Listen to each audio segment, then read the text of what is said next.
Hello and welcome to the QuaranTea Break Podcast. I am so delighted to welcome onto the show Iain Morris and Damon Beesley. Besides being the co-creators behind the generation-defining comedy, The Inbetweeners, they've had their hands on some of the best TV hits of recent years. And in just little over a week's time, their new comedy, The First Team, will be arriving as our next absolute obsession on BBC Two. This is a great conversation. It goes to some very weird and wonderful places, as you'd expect from this pair. From crying it up to clearing up sick, as well as the usual lockdown chat. I can't wait for you to listen to this one. Here it comes, and I'll see you again at the end. Iain, Damon, thank you so much for joining me today. Our pleasure. My pleasure, certainly. Don't know, Damon. No, you can speak for me. It is my pleasure too, Simon. Our pleasure. Our pleasure. So this is the first worldwide edition of this show. Iain, you're calling from Los Angeles. Damon, you're calling from Kent. I'm calling from just outside Peckham. LA, Kent, Peckham. If we were marketing this episode, it should be on the side of a yellow three-wheeler van. It's good. Can I just say one thing?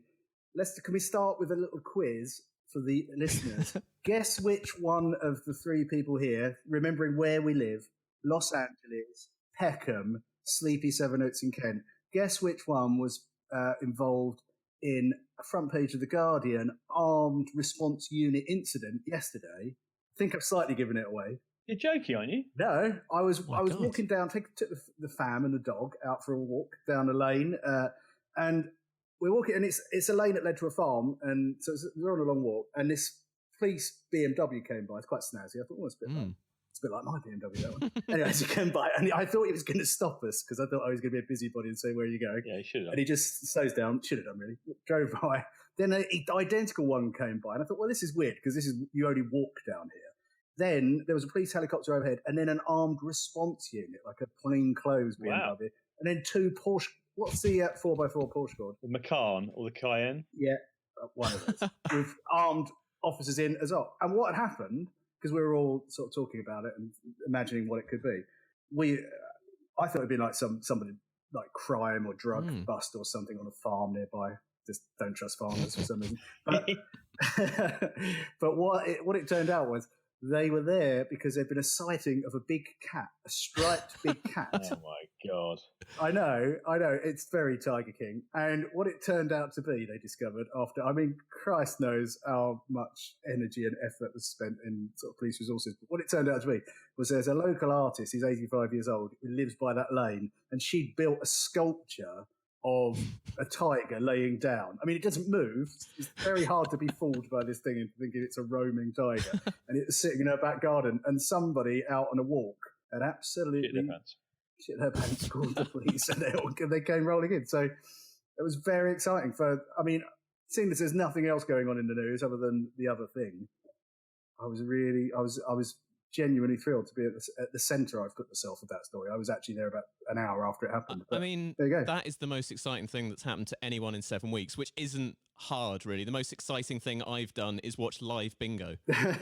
Oh, that's quite good. I had last week, there was a police helicopter circling directly over our house. Wow. About 45 minutes, and it was like really low, circling.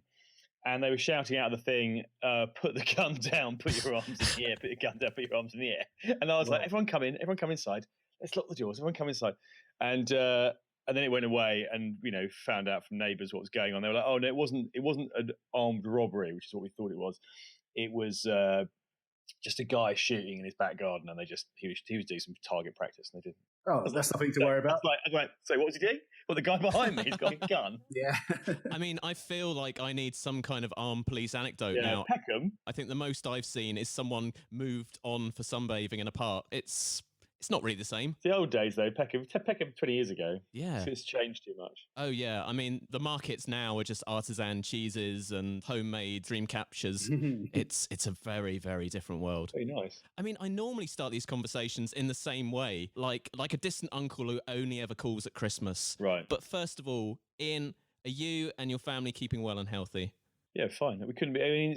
I feel incredibly privileged because we're just we're fine. We're good. My dad in England was really ill about 7 weeks ago, and he had a kind of 104 temperature, something ridiculous, for about 5 days. But he's got through that now. It's my family over here. We're great. We've got my mother-in-law's trapped with us, and so that's free childcare. We've got a house that's big enough for everyone to get a room and stay out of each other's way, and I've got a load of work to do, so it's fine. I couldn't be better.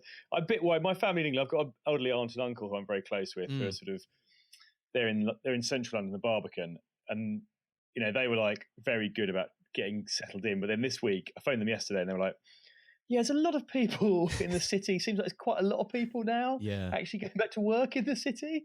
So yeah, you kind of still worry, isn't it? But yeah, no, I'm fine. Honestly, I couldn't be, without being too Los Angeles about the whole thing. One thing that happens a lot in LA is the whole city kind of revolves on meetings. It's constantly having meetings. So you've got to meet people about things. Mostly it's jobs that would never happen, but often they think called general meetings. We just go and meet somebody, and I don't know what's supposed to happen. I suppose you're supposed to entertain them with your personality for an hour, and they decide to give you £1 million. But it's never happened to me. But basically what that means is you get these meetings set up, and because the traffic's so bad in LA, every meeting is like an hour to drive there, an hour at the meeting, and at least an hour to drive back, sometimes 3 hours. So it means if you're trying to write, half your day is almost gone. So actually this has been great for me because there's no more general meetings. There's no more meetings. Anything's happening for us. So I'm just in my house with no excuse but to sort of get on with work, really.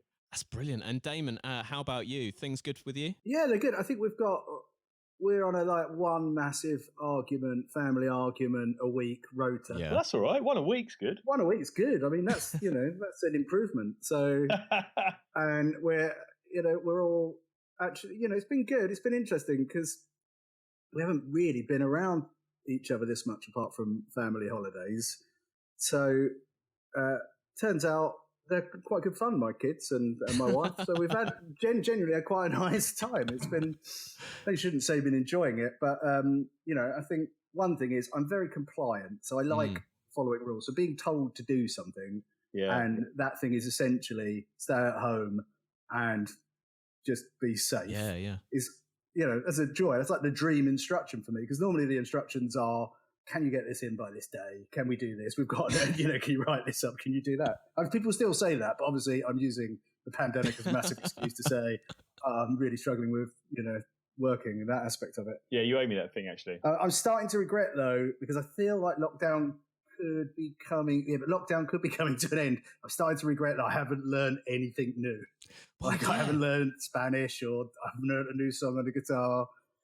I haven't learned any of my old songs on the guitar. So it's just one of those things where you're just, it's sort of it's been, not as terrible as I imagined it would have been. And it's just reinforced all my worst fears about myself, is that I'm essentially quite lazy, and left to my own devices, I would just migrate from one sofa to another to play PlayStation or watch some brilliant TV, which fortunately there is plenty of. We're all learning things about ourselves. I'm learning that without access to a professional hairdresser, things go downhill fast. Yeah. My wife made her mother cut her hair yesterday. It was quite good because it was that sort of thing of being like a 1970s man, where she came out and said, "What did you think?" I was like, I genuinely can't tell the difference. I don't know what's happened here. I would never have spotted a difference.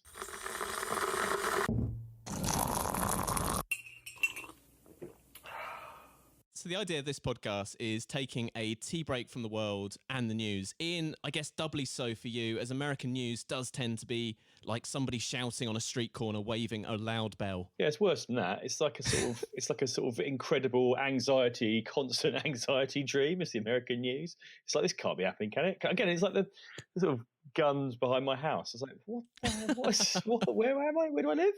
What's happened? Yeah, no, it's pretty bad. It's got so bad that, yeah, it's pretty bad. It's bad. You don't have to. I've read too much about it as well. Even before we started, about Trump and stuff. Now, Biden and what they're trying to do with Biden, and the whole sort of where they're trying to destroy and split the Democratic Party before November is pretty depressing. Yeah. So anything to take a break from that would be great. So as it's a tea break, guys, how do you take your tea? Damon, how do you take yours? White. No sugar. We're talking PG tips, like Builders, basically. Relatively strong. Yeah, I guess in the least sophisticated way you can imagine. That's my tea order. In a mug as well. And it's early evening for, at least for the two of us, so we could potentially switch to something stronger. Although in lockdown, early evening is getting earlier and earlier. Basically, from the moment the sun rises, it's technically setting, I guess. I know people who do treat just from lockdown, but they've genuinely said, well, I sort of have my first drink, early evening. So there's this new sort of early evening drink, which is, for a lot of people I've discovered, 4:30 early evening. I was like, well, that is still during work hours. So it's a strange, strange side effect that everybody likes to remain not really drunk, but just well lubricated, I think, for the evenings. And Ian, it's morning for you, so the right time for tea. How do you take yours? Well, it's evolved over the years, if you're interested. But I used to be classic, same as Damon, no sugar, white, billed as darker, on the darker side. And then spending a bit of time in America, my tea started getting lighter and lighter and lighter, to the point where I remember making a cup of tea for someone in England, and they sort of looked at me like, "What? Why would you possibly give me a cup of tea that colour?" But interestingly, I've also stopped trying to cut down the amount of dairy I have. So at the moment, I take my tea black. Wow. It's basically a disgrace. It's like that is the one thing I think America has affected me with. I was like, my tea drinking is now, frankly, an absolute horror show. Also, you don't drink it hot, do you? You let it black, then let it cool down. I mean, it's pointless. The whole exercise is meaningless, really. Don't like it hot. I don't like it hot. I like cold white tea used to be my favourite. Now it's cold black tea. I was going to sound like that relative who goes on holiday to Mallorca and then only eats at the British pub about whether good tea is accessible in LA. But for you, is there any point? It's not accessible, and there is a point. Yeah, we've got some Tetley on the go downstairs, but it's one of become those weird things where when people come to visit, you basically go, can you bring Marmite, baked beans, tinned custard, PG tips or Tetley, and plain chocolate digestives. And the other one that is the one that they lost about a day. My mum bought some recently, and I think it was a day before I'd eaten them. What's lockdown been like in LA? Can you still get a green smoothie if you need it? I should say that most of my knowledge of LA is largely based on the movie Clueless. Yeah, that's not far off. I wouldn't stray too far from that. It's pretty close. I mean, it's not developed. No, it's you can get anything you want. It's delivery, so everyone the sort of delivery drivers apparently are immune to coronavirus, so that's good news. Or no one's tested them. One of two options. You can do what you want. I mean, it seems pretty. It's interesting, I suppose, because the whole town is kind of reliant on entertainment and people making films and TV and stuff. And people aren't doing that at the moment. So I think there's a bit of a lag at the moment. Like, I'm quite busy doing bits and bobs of writing. There's going to be a lag, I think, when people realise that actually they haven't made anything for a while, so there's no money coming through. So I think it's going to be a sort of delayed issue. But yeah, it's kind of. I mean, again, the other thing about LA is that it doesn't really work like most cities in the world, because you're not really on top of each other. It's so spread out. And normally that's a bad thing, there's no public transport and stuff. But now, actually, during coronavirus, it's turned out to be quite a bonus because people aren't that close to each other anyway. Well, yeah, you have to drive everywhere, I think. Is that right? Yeah, drive everywhere, yeah. So we're connecting over video today. It seems everyone is either doing pub quizzes, watching comedy nights, or we're trying to pretend we're on nights out with people we definitely wouldn't have gone out with pre-lockdown anyway.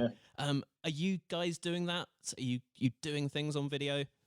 Yeah, family Trivial Pursuit game last night. Amazing. It was good. Yeah, it was like all Trivial Pursuit games. The absence of being in the same room didn't mean we couldn't have horrendous rows about the rules, about helping one another, about who's been cheating. Very enjoyable. I love that. And my friend runs a brilliant pub quiz called Sounds Familiar, which is a music quiz. And it was a regular night in London and Liverpool and Brighton, I think different centres across the UK, different cities. But and it was all, I wasn't quite sure how it would work, not being in the room, but it's actually working fantastically well, and so much so I think the demand for it. I mean, he never has any tickets, but that's great. I've done that a couple of times, and it is a bit of an excuse to sort of dance around your kitchen and drink a glass of wine or a few beers, and and the family can get involved. So those things have been good. I mean, generally it's that or TV, isn't it? I guess there's really not much else to do in the evenings. Now I'm not allowed out. I've been doing all those things. I've been working during the day on these big sort of writers' room Zoom things. I've been playing a game of diplomacy with 6 other people. Wow. A board game on a sort of bi-weekly basis. I've had drinks with friends. Actually, one of the drinks with friends was quite good because other people found out about it and kind of dropped in and sort of disappeared. So that was quite good fun. And then I used to do a lot of kickboxing in London, and the dojo I used to go to, which I missed terribly in LA. I've always it's been awful trying to find a sort of replacement. They started doing online lessons, and so I've been doing about 3 of those a week. So it's been totally. So actually, I'm like, oh, this is better. This thing in my life is better than it was before. So I'm getting to see and do the kickboxing I used to love in London that I couldn't get to. Oh, I definitely think the online drinking with friends is genuine. It's improved over the internet, because at the end of it, I mean, you haven't had to travel anywhere to get there. You could just literally go from your front room, and then at the end of it, you're like, well, I've had enough. I mean, we had a group chat, a group Zoom, and I was like, I think I'm going to go to bed now. I mean, this has been pleasant. I've had enough, but it's like 10 p.m, so I'm bye. And I was straight into bed. I haven't got to go and get on the night train back to Sevenoaks. It's a joy. There is the new social etiquette about how you end those calls now, isn't there? Yeah. Yeah, we had it because it was a weird one. One of the big ones we did was really good fun. I did the same thing today. I was like, well, that's probably it, isn't it? That's probably me now. 10:30. My friend was like, well, no, we can go a bit later. I was like, no, I'm gonna go to bed. So I was like, fine. And then the next time I was like, that was fun, wasn't it? And he was like, yeah, it was. Could have gone a bit longer though, wouldn't it? I was like, yeah.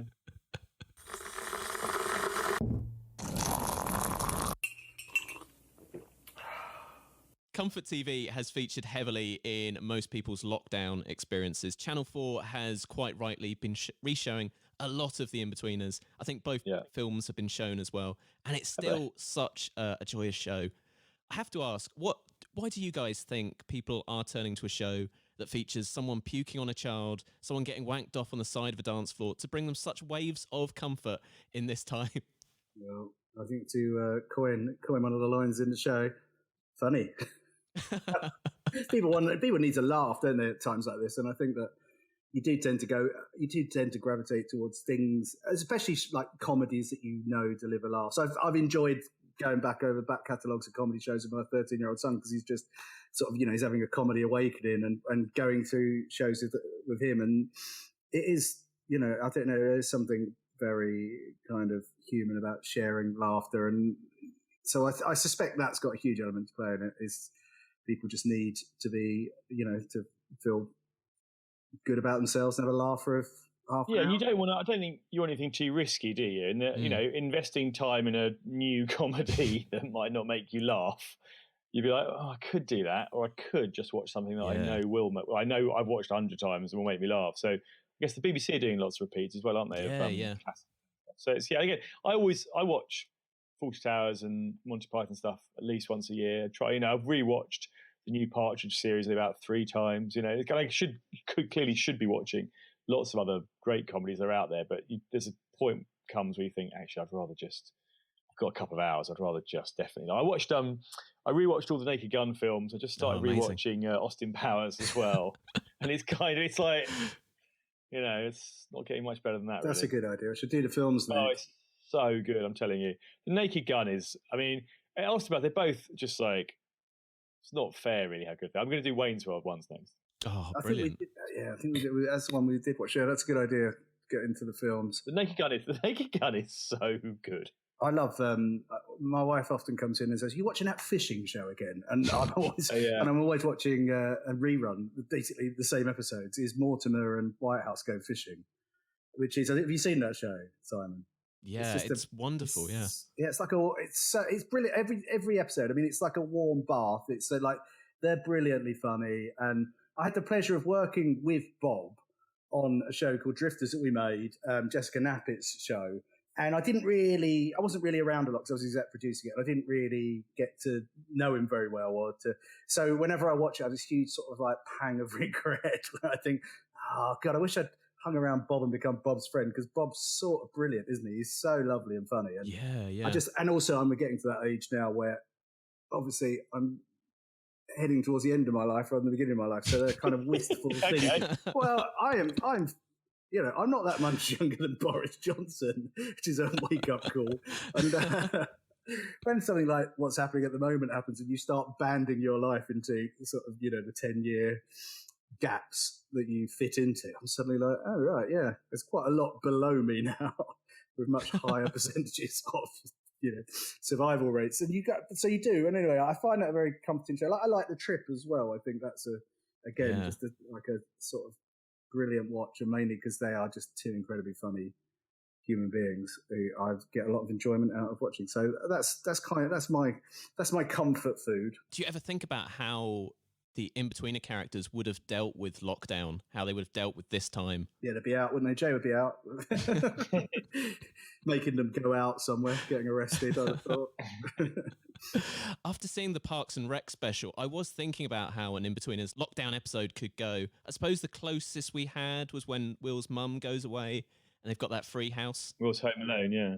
Yeah, I think it would go pretty similar to that, to be honest. I mean, versions of that. I remember being, when I was 18, my parents went, my mum remarried, so my mum and my stepdad were married, and on my 18th birthday, it was just before, they went away on their honeymoon and left me in the house. So it's it wasn't the same as lockdown, but it was sort of like having the house to yourself for a period that they trusted you to look after everyone. And I'll tell you what happened was, it was my stepdad's mother came to look after us. So I've got a stepbrother and sister who are much younger, and they were still at school, and I'd finished school, and she got ill. So she was meant to be looking after us, and she got ill. So the kids had to be farmed out because I couldn't look after them. They weren't going to come back from the honeymoon. They weren't going to come back. Make them sound terrible. That they didn't need to. The kids got farmed out, so they went off to different relatives. And so I was just left as an 18-year-old in the house on my own for the week. And it pretty much went like that episode of The Inbetweeners. It was just, it's just extraordinary what that power's like at that age. I was like, yeah. I remember waking up one morning. It was a bit more like Ferris Bueller's Day Off, but there were people sleeping on my front lawn because it'd been quite a warm night, and there were like 3 or 4 people. They looked like dead bodies, and it was morning laid out across there. It was just chaos. And when my parents got back, they were like, "How's it been? Everything all right?" I was like, "Yeah, it's all fine. Nothing's easy." So they're like, "Okay." And then I went out and thinking, "Great, I've done a good tidy of the house. There was no evidence anything had happened, any parties or anything." And I came back in, and my mum was just furious, and she was like, "What's this?" And she moved the chair. And behind the chair, a bit of wallpaper had just been ripped off the wall. Like there was just like this. So when I was clearing up, I had not spotted that there was wallpaper missing off the wall. And one of the bathrooms was full of sick, like on the floor and behind the toilet. And again, somehow I'd missed that. My olfactory senses hadn't picked up on the fact. Like I just thought I'd given everything a forensic cleanup. So I was in trouble.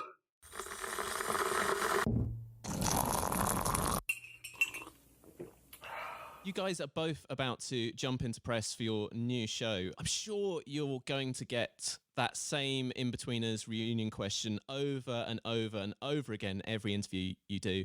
Each time you answer it, you could add a different lie, start off small, build up to Simon Bird holding it up because he wants it underwater, and then finally reach a stage where you are telling journalists that James Buckley will only do the reunion if he can play all 4 parts like Eddie Murphy in The Nutty Professor. But to flip that old question slightly, you finished the story so well with the second film. All the actors are now in their mid to late 70s. Joe Thomas technically can't leave the house because he's at risk. But why would you ever want to bring it back? Job done, right? Oh, yeah. I guess. I mean, there's 2 standard answers, aren't there? There's the sort of comedy standard answer, which is, we're going to pay the bills. That's the classic comedy standard answer. And then the one that's probably, we do think about the most is we miss working with everyone. We do all miss working together. So there was a way in which we could do it. I like you said, I feel like we left it where we left it. It didn't feel like there were going to be any more.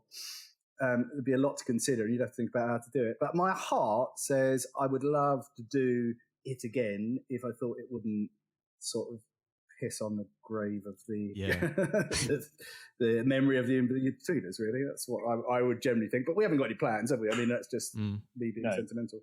But it's that thing of like nostalgia that we do when we had dinner before Christmas with everyone. Actually, Blake wasn't around, but it's so nice and we get on so well, and it was so much fun. It's just that thing of like you're in it, and again for those guys, a lot of them it was their first big job, and it was our first sitcom that we produced written rather than produced or anything. And you sort of are like, oh yeah, that was really good, wasn't it? Like we got slightly spoilt by how much fun that was and how well we all got on. And then I was thinking about the film the other day because I was thinking about the first film and the second film, but the second film particularly. I was going through my phone. I had a load of pictures of Australia. I was like, we got to go to all these places and hang out with our mates and just like have a laugh while we were shooting these incredible locations in Australia. So it was sort of, yeah. And again, the other thing, I said the other day, someone told me a story about how a bloke they grew up with in the countryside used to say that he didn't buy condoms. He just used bread wrappers, like plastic bread wrappers instead. And I just had a moment of like, oh God, I'd love Jay to be saying that. Oh my God, can you imagine Jay? And it's things like that occasionally make you go, oh, I miss, Jay saying something like that and Will's reaction to it. But yeah, no, I think, yeah, you get nostalgic about things and how much fun you had. But we haven't got any plans. Would you ever do a sequel? So perhaps set at the same school, Mr. Gilbert returns, but a new cast? Oh no! So that sounds incredibly hard work. New characters.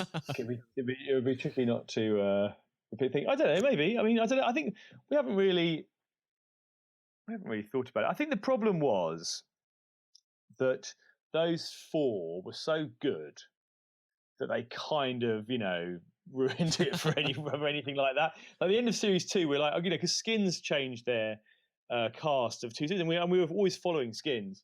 And so we were kind of like, oh, well, maybe we should do that. We should get, you guys, if you get difficult, we'll just change the whole cast. But they were so brilliant and so funny, and they got on so well. And I think that really made a part of it. It would be hard to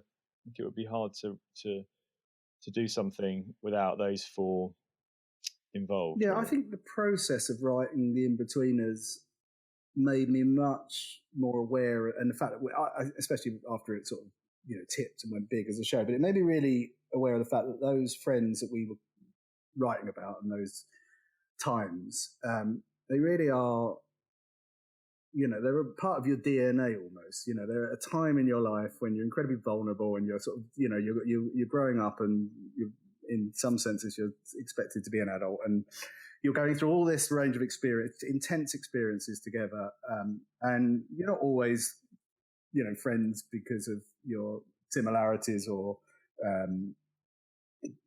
for other reasons other than you live near to each other a little bit. That kind of, geography plays a big part in it. But anyway, it doesn't really matter because you may grow apart, and often people do these friendship groups, but they stay with you. And they stayed with me in the writing of that, and they stayed with Ian. And then when I meet up with that group of friends, I always get that same feeling, like these guys are, they are sort of family now.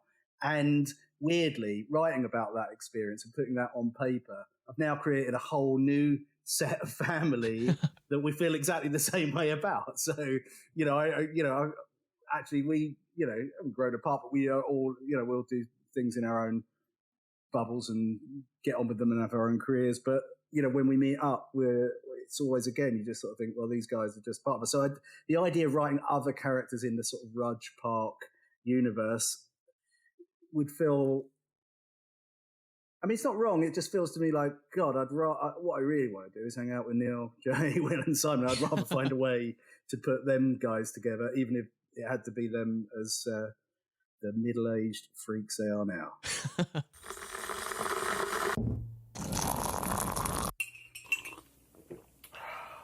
Your new show, The First Team, is coming at the end of this month. Can you explain to us what it's all about? Although I think the title gives it away reasonably well. It's about 3 young footballers at a top-flight English club, one of whom has come from America and been signed, and suspects he might have been signed by mistake, or has been signed to sell shirts in the US by the chairman of the club, who is played by Will Arnett. And you never see a ball kicked. It's all about their lives and their relationships. And it came about because, we did a lot of research, and we found out that actually professional footballers are under immense pressure, but also they can only really train an hour and a half a day.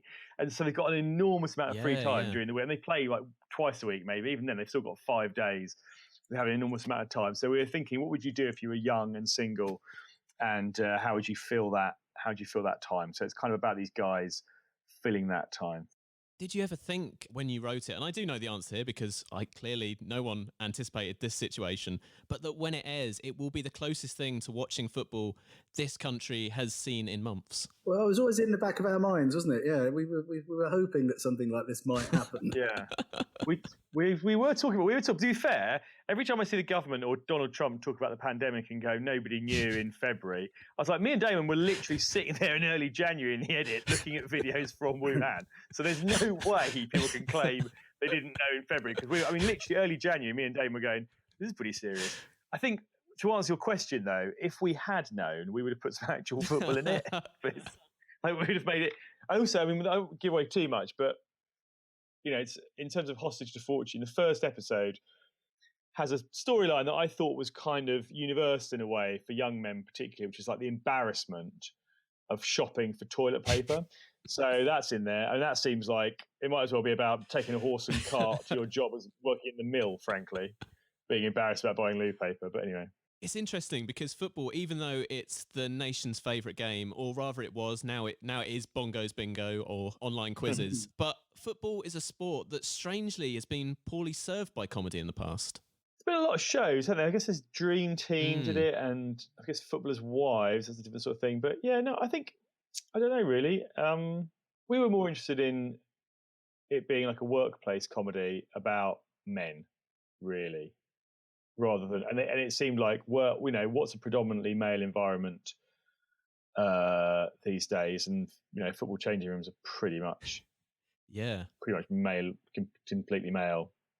And we looked at it as a kind of workplace comedy, really. Yeah, we took the temperature, of the cultural zeitgeist, and we just thought to ourselves, what the world really wants is a comedy about men and male toxic masculinity in a dressing room environment. But actually, the challenge of doing that was, apart from joking about it, the challenge of doing that, we thought was, in the Inbetweeners, it worked. It wasn't so much toxic masculinity, but really it was about what it is to be in male company, that you exist in a world where the front line is very much bravado and arrogance, with a lack of experience of anything really, and also insecurity, huge insecurity about yourself. So for our Inbetweeners boys, there's this huge insecurity about the opposite sex, about growing up, about hard kids, about so it's we mind that. And I think we thought about football, and we thought there's a lot of those areas that you get in a dressing room, really, especially with young footballers who are coming into a pre-established team where you've got huge characters, and dressing rooms are really fragile places. They're not actually, when it goes well, I imagine it's brilliant, but obviously that doesn't happen all the time, very rarely in fact, and most of the time you've got lots of competing egos, people at different stages of their careers who aren't really that into the idea of a young player coming in and doing well for the team. If it means it might, it makes them feel irrelevant, or it might be in their position, so they see it as a sort of, clock that's ticking down on their own careers. And we wanted to explore, those kind of sort of clashes, really, and that's where the comedy lies in a lot of it, as well as how these guys navigate their lives outside of training, which is pretty much 80% of their lives, to be honest. Because, as I say, when we went to see training sessions happening at football clubs, we were both struck by the fact that they don't do anything really. They just get them in to feed them, make sure they haven't got any injuries, keep them there for a bit, so they're probably not getting up to no good elsewhere, and then releasing them again. And I think that is, so it's just very sort of strange existence for somebody in their early 20s or late teens to have to go through that. Yeah, when you think about footballers, 20-year-olds suddenly on 50, 100 grand a week, and as you say, they get their morning training out of the way, and then what do they do?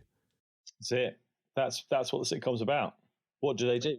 It's a gilded cage thing, isn't it? It's like, it's what do you do when you can do anything, except you can't really do anything, because of social media and stuff. And again, interestingly, video games have become really important to them, not just because it kills a lot of time, but because often people come through academies together and then they get sent to different clubs, or some of them retire, or anything can happen. But you definitely get split up. It's not like you and your mates all go on the same path from an early age. And so, video games, and you can play and talk to people at the same time and catch up with your friends that way. So it's that's been helpful for them, I think, the ones we spoke to. But yeah, it's a funny, I think so. Gilded cage is the best way to look at it. Like, it's an interesting thing of what does that mean to have kind of all the opportunity and money to do whatever you want, but actually you can't really do anything. It's interesting that you say that you've spoken to some real life footballers. Thinking back to the Inbetweeners, so much of it is on record as being from your real life childhoods. Are there real life stories in this as well? Yeah, it's quite a lot, actually. Yeah, it's quite a lot that we got from various people. I mean, we spoke to all sorts of people. We spoke to ex-pros, current pros, chairmen, managers, club doctors, PR people, press people, kit men. We spoke to a whole sort of range of people. There's a load of different stories coming from all different angles, I think. So yeah, there's quite a lot of things that we're influenced by. But again, the key to it, I think, was to try and think about, young masculinity, I guess, and people, what that meant in terms of conversations with each other, and then building stuff out from there. But yeah, I think it's probably quite realistic. It's interesting, isn't it? Because I think when we were doing the Inbetweeners, we knew it was realistic. We're 100% sure of that, because some of it is verbatim. So some of that just happened. And with this, we didn't have that luxury. So we did quite an intensive period of research, spent a lot of time trying to get as close as we could to football clubs and footballers and people in that associated bubble.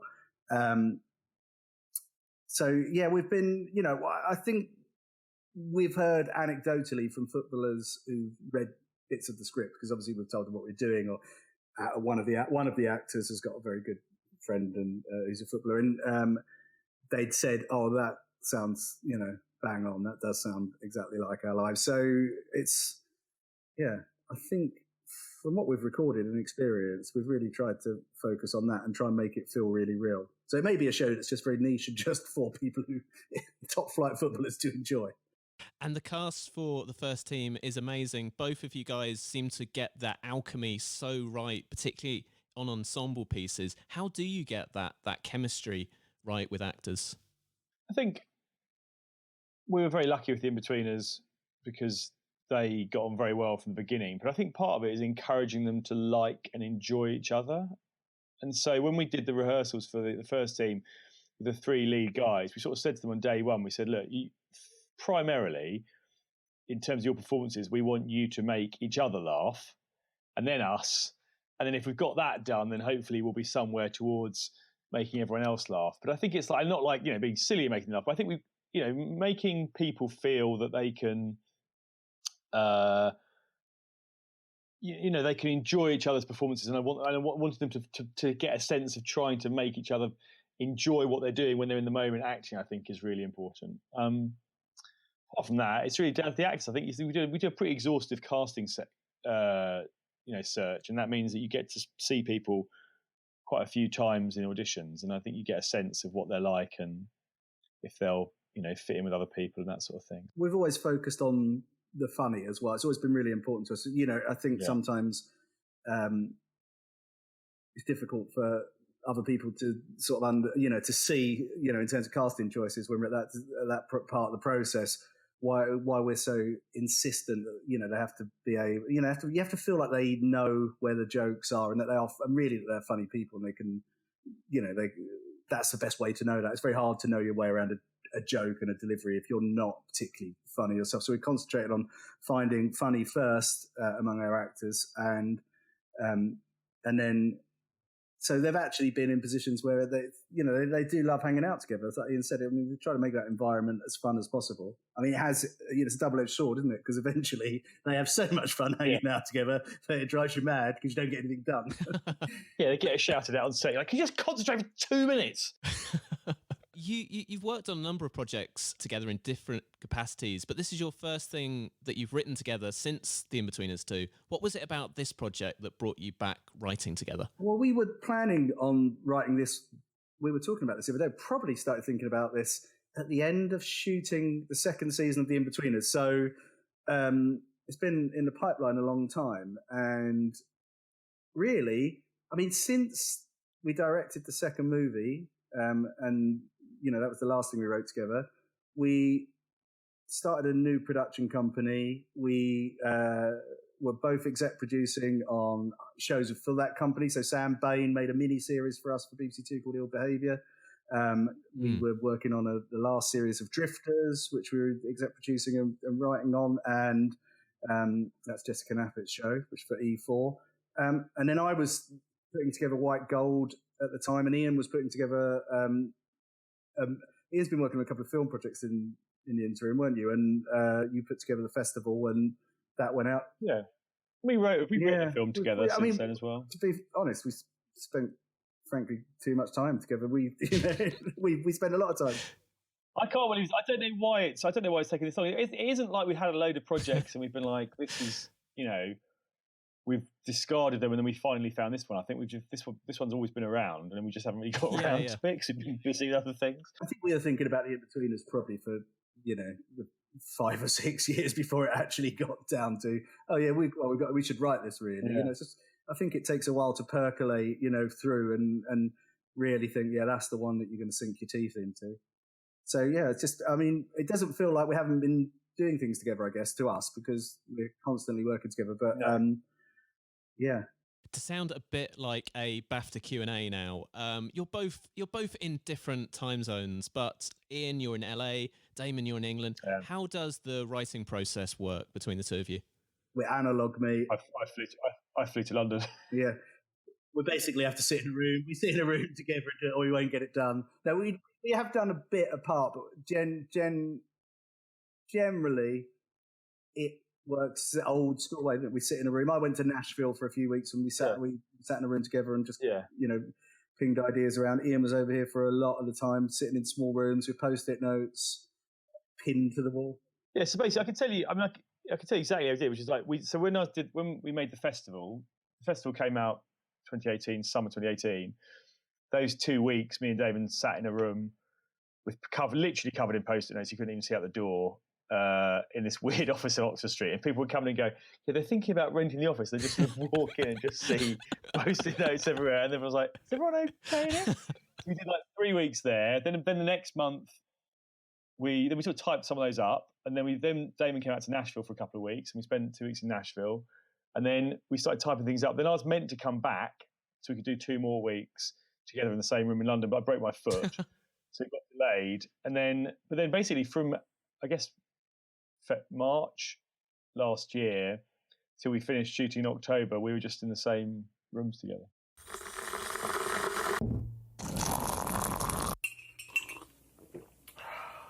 What is next for both of you after this? Hard to say, isn't it? I don't know. We'd love to do more of the first team, wouldn't we? I've got a lot of projects lined up. I had a question mark on the end of mine. Yeah, I'd like to do more of this, really. Yeah, I've got more of this, please. I've written a film with Taika Waititi that's meant to be coming out. It's quite exciting. About football. Oh, Iain, I watched Jojo Rabbit last night. You've not seen it before? I haven't seen it before. And I'm almost going to start crying now thinking about it. I can't believe some of the negative reviews because I was like, I know, of course. I just don't understand it. I was like, it's so brilliant and moving. No. It just seems odd that you might not be moved by that movie. Do you remember that script? That script was the best script I've ever read in my entire life. And the fact that he can, you know, so many people make good scripts and don't make good films. So he wrote that script and then he made that film. That film is so brilliant. I mean, it's just a staggering work of art, isn't it? It's so funny and so touching and moving. I just, God. To be honest, I hate Taika because it made me just think, well, I'm not going to bother doing any more things because they can't be as good as that, can they? So thanks, Taika. That was like when I was writing the script with him. I was literally like, I was going to go, mate. I was like, I've read the scripts you've written on your own. Every film you've done before this has been on your own. I was like, if this film isn't as good as Jojo Rabbit, which it can't be, I'm the one that's going to get the hammering on. It's going to be like, oh, well, he wrote this with Iain Morris. And there's that brilliant moment where Captain K is in his peacock outfit and standing on the thing. I was just like, Oh, it's too good. God damn you. No, he takes the jacket off at the end. It's just, and the kid performances as well. Like, he gets performances out of those kids are just... They're arguably ropey, the performances, but there's something about the alchemy of... I think the main kid's good. Like the little... his friend, a little... I want to say fat fella. Tubby kid.